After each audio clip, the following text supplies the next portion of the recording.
Hola, ¿qué tal? Muy buenas noches. Bienvenidos a esta especie de podcast entrevista. Mi nombre es José y bueno, estoy aquí acompañado de mi amigo Rodrigo Luque. El tema de hoy es el camino del héroe y la política, y me gustaría empezar con este fragmento. Nunca hemos entrado a un estado de guerra tan sistematizado como hoy en día. No todos portan armas, pero igual están al acecho. La violencia ha adoptado un aspecto mucho más psicológico. Todos están a la espera de atacar ideas, pensamientos o retóricas. ¿Acaso así siempre ha sido nuestra naturaleza, que se ha ido oscureciendo con el tiempo, o es producto de las nuevas manzanas del Edén que nos ofrecen los nuevos escaparates del mundo? Para hablar de todo esto no solo se necesitan cojones, sino también substancia. Es por eso que he invitado justamente a Rodrigo Luque el día de hoy. ¿Qué tal? ¿Cómo te sientes? Hola, ¿qué tal, José? Muchas gracias por invitarme. Me ha parecido muy bonito el texto, la parte en donde dices o es producto de las nuevas manzanas del Edén, de los nuevos escaparates del mundo. Me siento bien.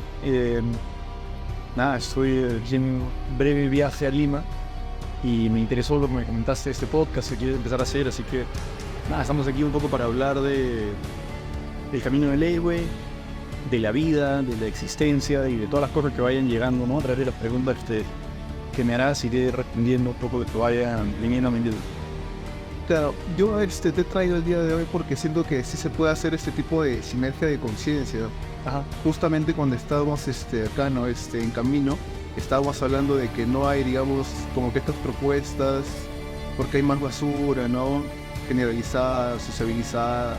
Efectivamente, lo que uno más ve, y quizás uno también cae en eso por momentos, pero creo que habría que tratar de evitarlo, es discusiones sobre temas polémicos siempre de manera polarizante, ¿no? Y creo que valdría mucho la pena poder discutir temas polémicos con calma y con la paciencia que esos temas se merecen y sin necesidad de estar en una dicotomía de ellos contra nosotros y nosotros contra ellos o algo por el estilo.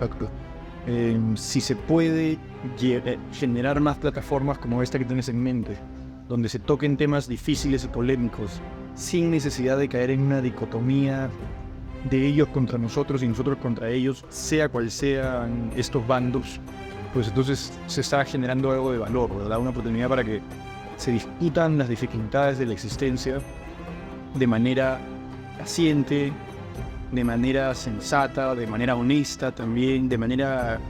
¿no? Esa misma honestidad debería ser el primer paso para la honestidad. La honestidad debería ser el reconocimiento de que... complejo, ¿entiendes? O sea, ese es el primer paso de la honestidad. Decir, mira, la verdad que esta es mi postura, pero sé que es complejo. Y esta es mi postura y sé que tiene defectos. No estoy de acuerdo con tu postura, pero sé que tiene también razón de ser hasta cierto punto. Lo cual no significa ser relativista también, ¿no? O sea, significa también tener el coraje para decir eso me parece mal y eso me parece bien, pero poder entablar ese tipo de conversaciones de manera paciente y rigurosa y detallada. Creo que eso es un requisito para hacer filosofía, de verdad. Poder pensar con honestidad y con rigor. Y de la manera más despasionada posible para poder comprenderse. La pasión tiene su lugar también, pero a veces nubla la comprensión. Entonces, es necesario, creo yo, que existan más plataformas donde se puede tocar los temas difíciles, no desde el dogma, sino desde la curiosidad real, digamos. Claro, porque, por ejemplo, también es parte del concepto de un héroe, ¿no? O sea, como que hace consensos, pero también confronta. O sea, no es que solamente se quede en un espacio, digamos, sumiso o agresivo, sino tú crees que la asertividad es fundamental, ¿no? En este camino del héroe. Sí, y solo para introducir un poco también, cuando hablas del camino del héroe, bueno, hay este libro muy famoso de Joseph Campbell que se llama El héroe de las mil caras, ¿no? Entonces, estamos hablando un poco de eso, en esencia, que es la idea de que hay algo arquetípico en el héroe, algo que atraviesa a todos los héroes o a nuestra idea del héroe, Y ese arquetipo del héroe tiene una cierta estructura común, ¿no? Desde Cristo hasta Luke Skywalker, digamos, hay una cierta estructura y un cierto proceder común, ¿no? Que incluye cosas como, por ejemplo, el momento previo a convertirse en el héroe, donde uno no quiere realmente explorar su potencial, pero sucede algo externamente que lo obliga a uno a embarcarse en la aventura. Luego hay toda una serie de partes estructurales en esa aventura que finalmente terminan llevando al héroe a estar obligado, lo quiera o no, a confrontarse con su destino, ¿no? A confrontarse con el reto mayor y a vencerlo o a caer en el intento. De eso se habla cuando se habla del camino del héroe, y creo que efectivamente hay un equilibrio complejo y tan necesario como complejo entre poder hablar con paciencia y rigor de las cosas y a la vez ser asertivo, ¿verdad? Ser determinado con lo que uno piensa y tener también el coraje para expresar esas posturas a las que uno ha llegado pacientemente de manera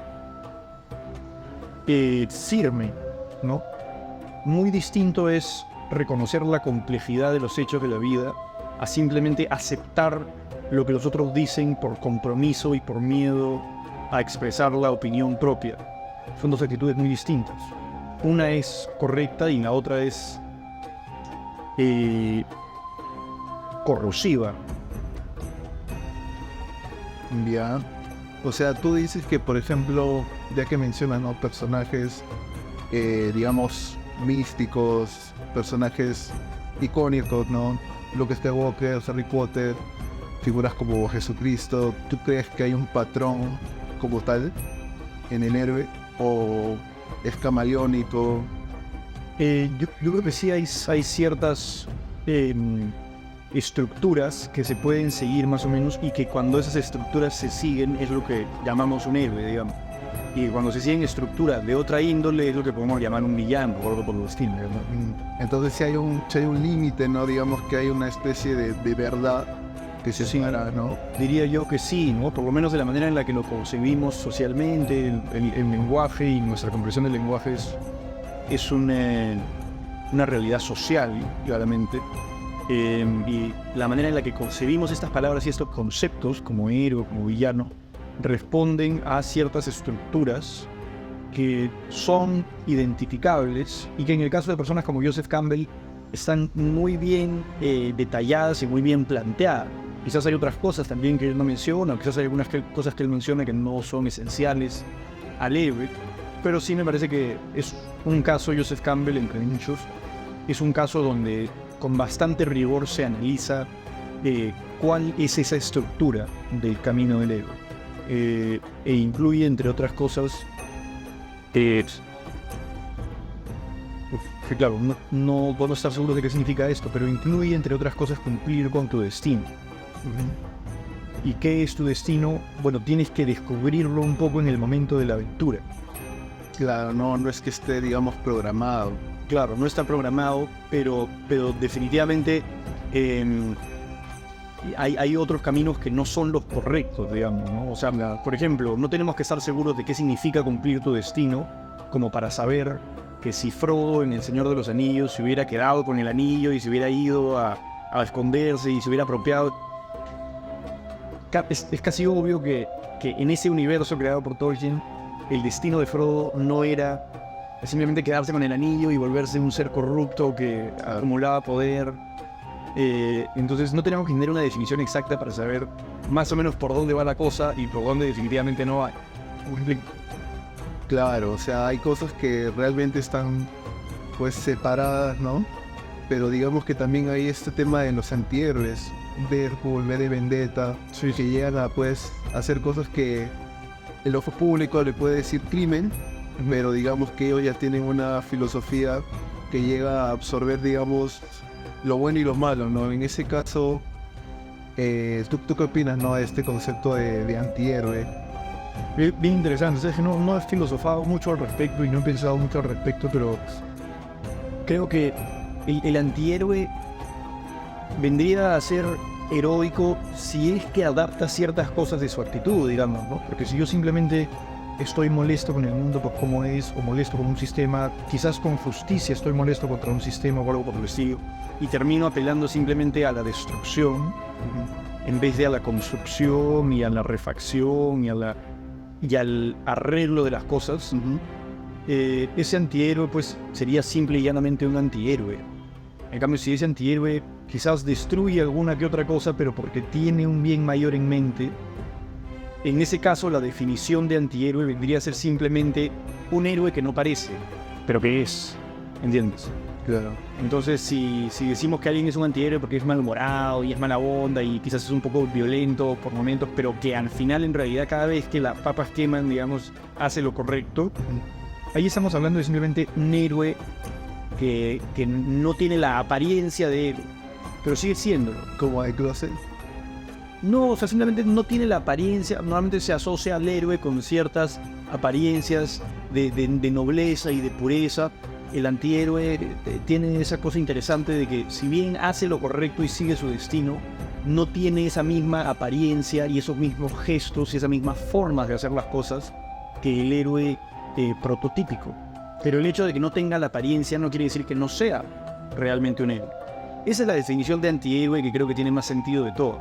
Ahora, si por antihéroe te refieres simplemente a alguien que destruye, o que escapa, o que es cobarde y que rehúye al destino que se le está planteando al frente, en ese caso, bajo esa definición, el antihéroe sería simplemente un sinónimo de villano. Claro. Entonces, o bien, creo que la definición interesante de antihéroe sería el héroe que tiene una apariencia más sui generis, que parece no ser un héroe, pero que en realidad de ahí a lo largo de la película te das cuenta que sí lo es. Claro.